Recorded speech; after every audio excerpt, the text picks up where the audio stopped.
Thanks. You've mentioned a couple times the idea that people are just starting to feel the impact of the president's economic policies.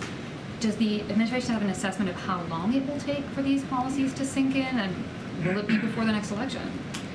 Well, look, I'm not going to speak to future elections from here, but this president is, as I said, we have already seen the strongest and fastest economic recovery of any major economy in the world.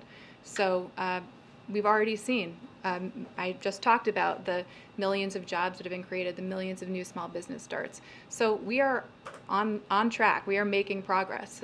All I'm saying is that the president is really laser focused on making sure that we implement his Invest in America agenda and continue to, as I said, make sure that we keep accelerating forward.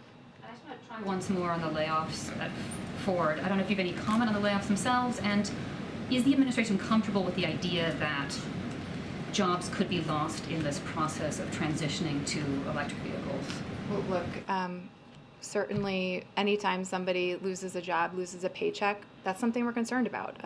The president knows that deeply and personally, what that is like for a family. And so certainly anytime we're hearing about layoffs in the economy, we're concerned about that and monitoring that and looking at that.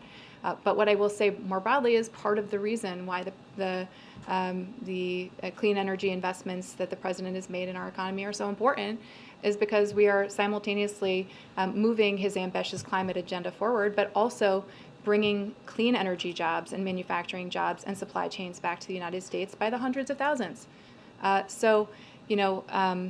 Again, anytime we hear that somebody has lost a job and a paycheck, that is something we take very seriously and don't want to diminish, but we're making progress here, and we think that's important to lift up too. Courtney?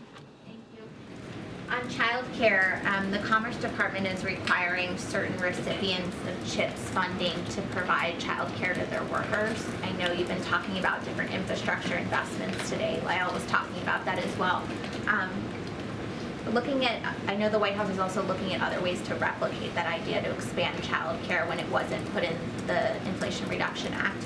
Can you talk about where you are on that in terms of attaching child care legislation you already have passed? I'm going to have to take that. I just don't have an update for you today on that. Go ahead.